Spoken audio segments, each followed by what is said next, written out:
present Monotropism Questionnaire is not an autism assessment tool by Richard Woods at London Southbank University PhD student.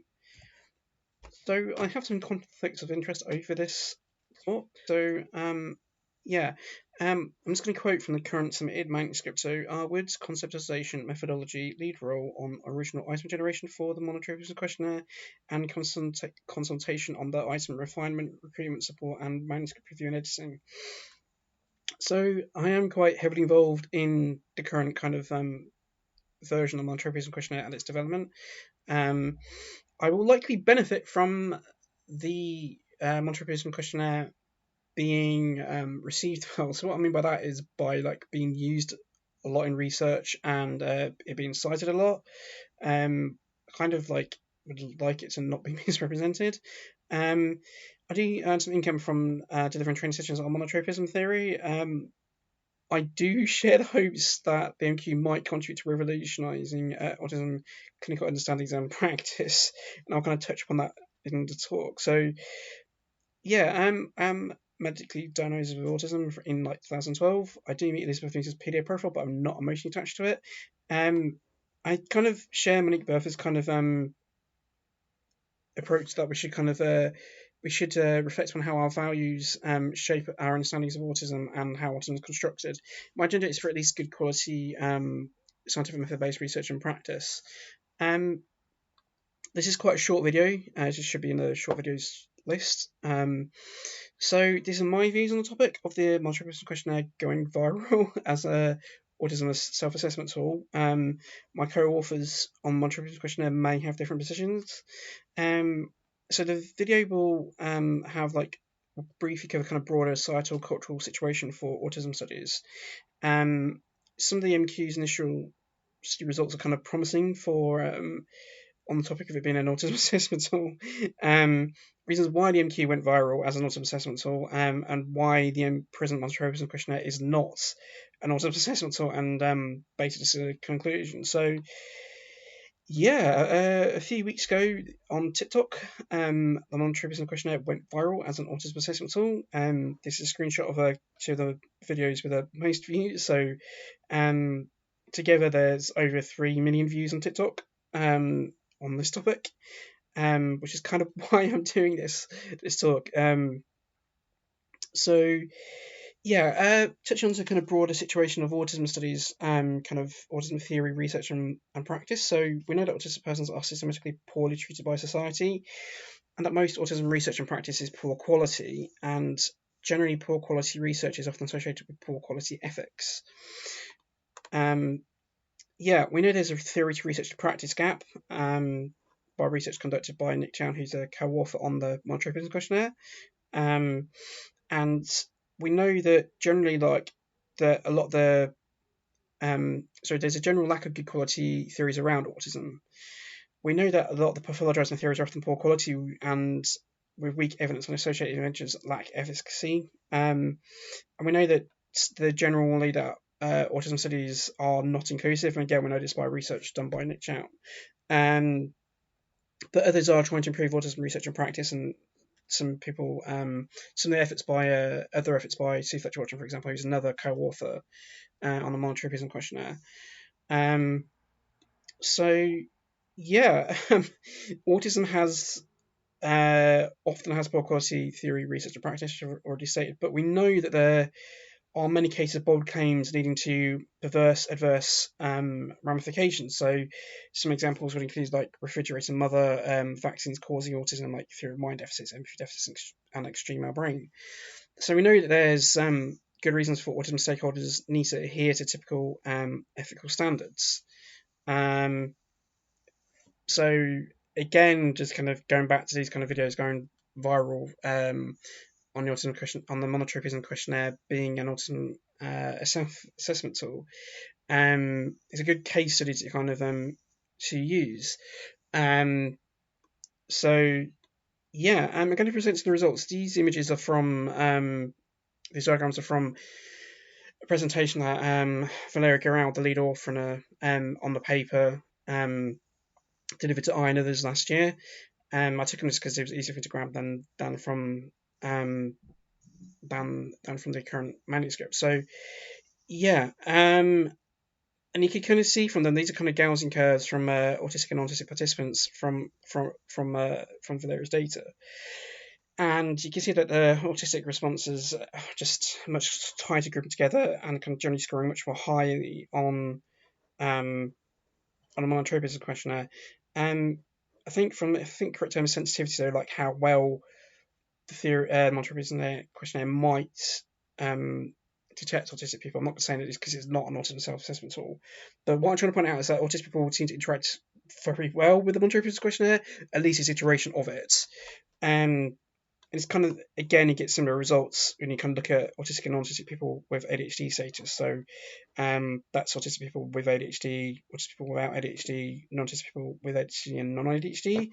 So you can see that autistic people with ADHD seem to interact the best with the monotropism question at the moment, at least the most promising on this iteration of it. But there's not that much difference between autistic people without ADHD as well.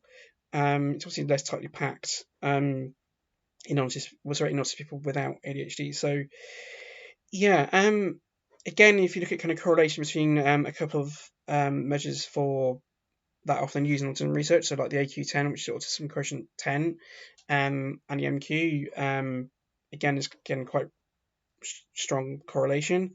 And again on the RADS 14 and the Monotropism Questionnaire.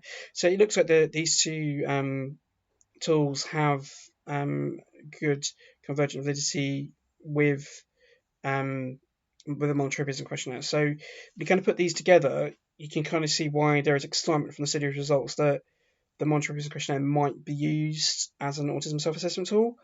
Again, like with the 8-factor analysis that was conducted by Valeria, there's been some other factor analysis done to indicate kind of potential subscales in the present Monotropism Questionnaire. But these are kind of subscales that seem to be present in the present iteration of Monotropism Questionnaire. So like managing social interactions, rumination anxiety, struggle with decision making, anxiety reducing effect on special interests, need for routines, special interest, losing track of other factors when focusing on special interest, environmental impact, and unintentional tunnel. I should thank AutisticRealms for giving me consent to use this image in this video. So I'm kind of really grateful for them for that. And you can kind of see them, their kind of tag on the bottom. So yeah, we as researchers have a responsibility to minimise and avoid causing harm. We know there's significant community interest in monotropism theory generally. We're a bit taken away by having over 700 autistic persons taking part in the initial study last summer. That's like 2022. And because of that, I was asked to provide a quote to go in a conference poster that Valeria put up for the Autisticus 2002 research conference. So just reading it from the post. So other autism theories are often based on poor quality evidence and have little explanatory value and are pathologizing. Many of us like monotropism as we think it is the strongest autism theory in terms of explanatory value. And Dynamora was very popular among the community. Also, many autistic persons are social model neurodiversity supporters, so this aligns with many of our values. However, we are aware of the lack of evidence for monotropism as a theory, so a study like this was always going to be of substantial interest to many of us. It should know that for the actual conference, Fergus Moody also did put a video on their perspective on why we had over 700 autistic persons taking part in the study, and he said something similar from what I can tell from his video from last year. So yeah, this is a quote that is a draft quote, by the way. This is a quote that I'm given to Think a Person's Guide to Autism in response to a paper that I and Kat Williams and Courtney Watts have in press on responding to an article advocating for profound autism. So yeah, I'm just going to read it out because it kind of sums up my view around the kind of potential for the monotropism questionnaire. So an alternative way of framing the issue is that some would argue is that autism theory research and practice are undergoing a paradigm shift towards social model neurodiversity outlooks. If this paradigm shift occurs, it will revolutionise autism theory, research, and practice. It's kind of tautology, so that's a tangent. A pertinent example of this, while being mindful of potential conflict of interest on this is one of the co-authors, authors is a co-author. That would be me, by the way. So yeah, is the monotropism question. So monotropism theory is a non-pathologizing autism theory proposed by autistic persons, referring to the original article from 2005. The theory has a large amount of interest amongst autistic persons, indicated by over 700 autistic participants recruited via snowball sampling in initial validation study. Lately, a preprint of the MQ actually went viral as an autism self-assessment tool, and the MQ only, despite the MQ only assessing a version of monotropism, substantially informed by one monotropism model. That's my 2019 monotropism model, with one video having almost 3 million views. So this is a TikTok video kind of reference. So yeah, the MQ's initial validation results are exciting when considering the MQ's potential to be adapted as a tool to identify autistic persons. And I'm being quite clear here, we're certainly not advocating it as an autism assessment tool. The present MQ is not designed to do that.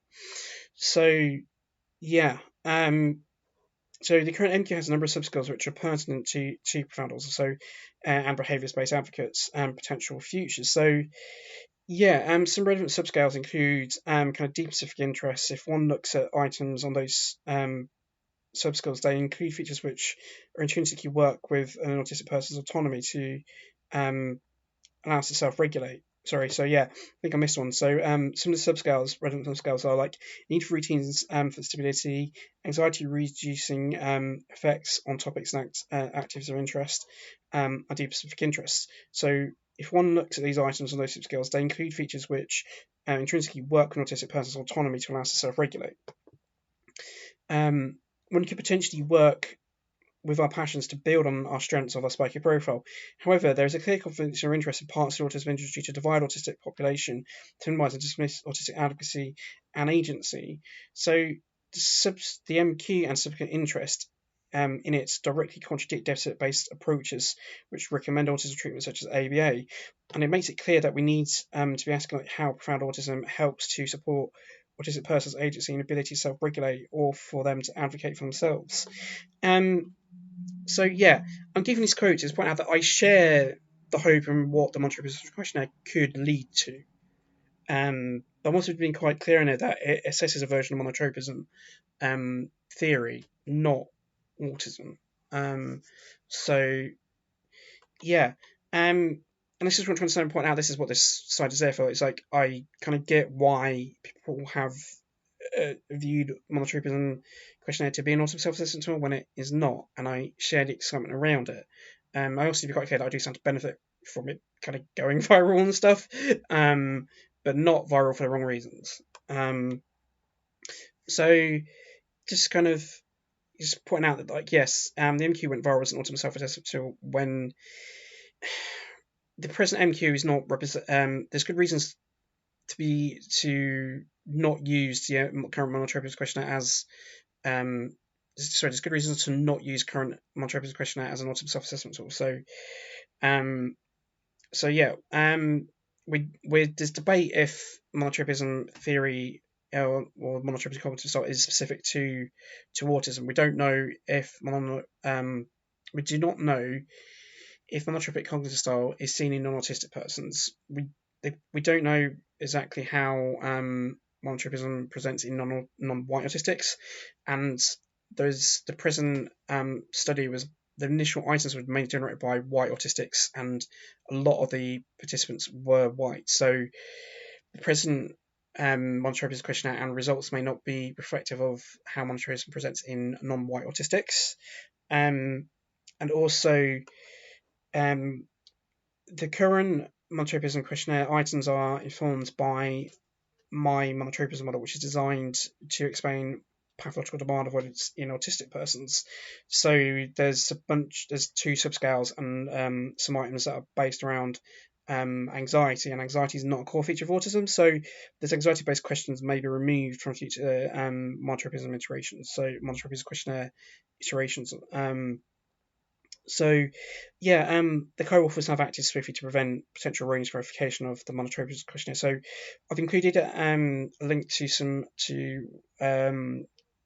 response by Sydney Hallett to the Monotropism Questionnaire going viral as an autism self-assessment tool, and included a link to a video by Fergus Murray as well on the topic in the video's description. So just going to conclude. So I'm humbled and grateful for the community's response to the Monotropism Questionnaire. I'm really kind of grateful to that and kind of taken away back by it at the same time. I share the great hopes over what the Monotropism Questionnaire could become and its impact.